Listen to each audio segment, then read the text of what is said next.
Assalamualaikum warahmatullahi wabarakatuh. Perkenalkan, nama saya Veta Charity dari Fakultas Ekonomi Universitas Nasional, Program Studi Manajemen. Pada kesempatan kali ini, saya akan mempresentasikan tentang pengertian bank dan lembaga keuangan, sistem perbankan Indonesia, struktur organisasi bank, manajemen dana bank, dan manajemen likuiditas. Tujuan saya mempresentasikan ini adalah untuk memenuhi salah satu tugas mata kuliah manajemen perbankan. Baik, langsung saja. Pengertian bank. Bank adalah tempat di mana penyimpanan dan peminjaman uang dilaksanakan dan dilayani. Sedangkan pengertian bank menurut Undang-Undang Negara Kesatuan Republik Indonesia Nomor 10 Tahun 1998 tanggal 10 November tentang perbankan didefinisikan sebagai badan usaha yang menghimpun dana dari masyarakat dalam bentuk simpanan dan menyalurkannya kepada masyarakat dalam bentuk kredit atau bentuk-bentuk lainnya dalam rangka meningkatkan taraf hidup rakyat banyak. Pengertian lembaga keuangan yaitu lembaga yang menyediakan jasa keuangan bagi para nasabahnya, dan pada umumnya lembaga keuangan ini diatur oleh regulasi keuangan yang dibuat oleh pemerintah. Sistem perbankan Indonesia. Sistem Informasi Manajemen Sektor Perbankan Indonesia atau SIM-SPBI. SIM-SPBI merupakan sistem informasi terpadu untuk mendukung tugas pengawasan, pemeriksaan, dan pengaturan perbankan Bank Indonesia. SIM-SPBI ini terdiri atas 3 subsistem, yakni Sistem Informasi Manajemen Pengawas atau SIMWAS, merupakan sistem informasi untuk meningkatkan efektivitas dan efisiensi tugas-tugas pengawasan, pemeriksaan, dan penelitian bank umum. Sistem Informasi Bank dalam Investigasi atau SIBADI merupakan sistem informasi untuk meningkatkan tata tertib, administrasi, dan kemudahan pemantauan tugas dalam rangka investigasi tindak pidana di bidang perbankan.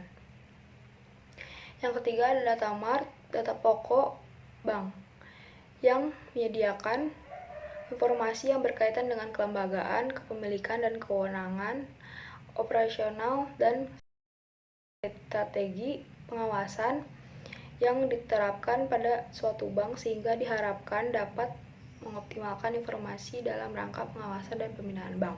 Struktur dan organisasi bank. Pengertiannya adalah suatu susunan dan hubungan antara tiap bagian dan serta posisi yang ada pada suatu organisasi bank dalam menjalankan kegiatan operasionalnya untuk mencapai suatu tujuan. Pada struktur organisasi bank biasanya terdapat 3 tingkatan organisasi manajemen, yaitu top manajemen, middle manajemen, dan lower manajemen. Top manajemen adalah posisi paling teratas yang memiliki wewenang besar dari suatu organisasi. Biasanya top manajemen terdiri dari direksi, komisaris, direktur utama, dan sejenisnya.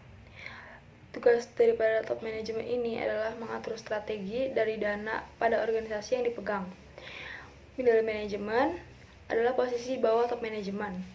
Tugasnya adalah menjalankan strategi yang ditetapkan oleh top manajemen. Selain melaksanakannya, middle management juga menyusun taktik dalam pencapaian strategi yang diinginkan oleh top manajemen. Biasanya terdiri dari kepala bagian, manajer, supervisor, dan sejenisnya. Yang terakhir adalah lower management, posisi yang paling bawah daripada suatu organisasi. Tugasnya yaitu melaksanakan segala perintah dari top management dan middle management. Lower management biasa juga disebut sebagai pegawai atau karyawan. Dalam struktur organisasi bank, harus dibagi atas front office atau customer service dan bank office sehingga pelayanan lebih baik dan lebih cepat. Di mana front office merupakan bagian organisasi di mana para karyawan secara langsung melayani nasabah. Back office merupakan bagian-bagian organisasi seperti pembukuan audit, urusan sumber daya manusia, dan para karyawannya tidak berhubungan langsung dengan nasabah. Yang keempat ada manajemen dana bank.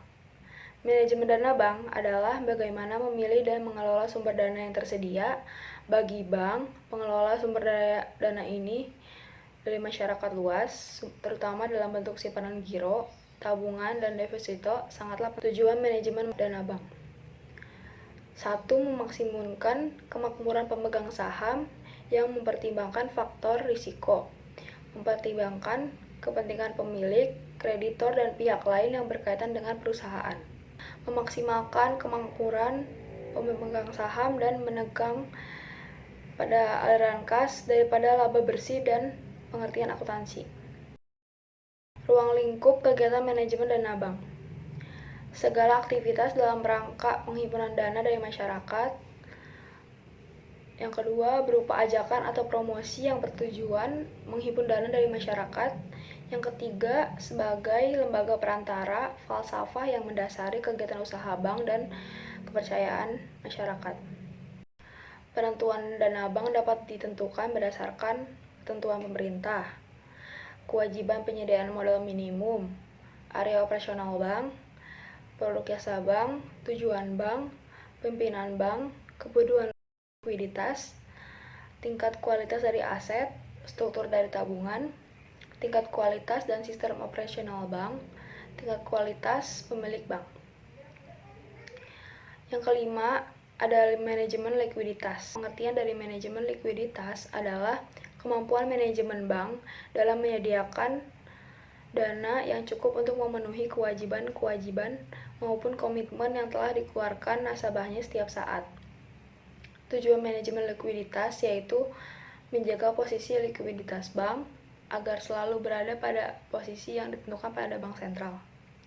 Mengelola alat-alat likuid agar selalu dapat memenuhi semua kebutuhan cash flow, termasuk kebutuhan yang tidak diperkirakan. Misalnya penarikan yang tiba-tiba terdapat sejumlah giro atau deposito yang berjangka belum jatuh tempo. Sedapat mungkin memperkecil adanya idle fund. Konsep likuiditas. Sejalan dengan pemenuhan kebutuhan likuiditas bank, maka suatu bank dianggap liquid apabila memiliki sejumlah likuiditas sama dengan jumlah kebutuhan likuiditasnya. Memiliki likuiditas kurang dari kebutuhan, tetapi bank mempunyai surat-surat berharga yang segera dapat dialihkan menjadi kas. Memiliki kemampuan untuk memperoleh likuiditas dengan cara menciptakan uang. Strategi mengamankan likuiditas dalam rangka menjaga posisi likuiditas dan proyeksi cash flow agar selalu berada dalam posisi aman, terutama dalam kondisi tingkat berfluktuasi. Beberapa strategi yang dapat dikembangkan oleh bank sebagai berikut. Memperpanjang jatuh tempo semua kewajiban bank, kecuali bila tingkat bunga cenderung mengalami penurunan.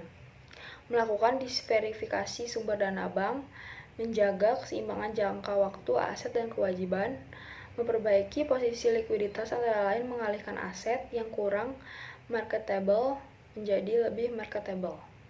Demikian akhir presentasi saya. Semoga materi yang saya sampaikan bermanfaat untuk kita semua. Terima kasih atas perhatiannya. Kurang lebihnya mohon maaf.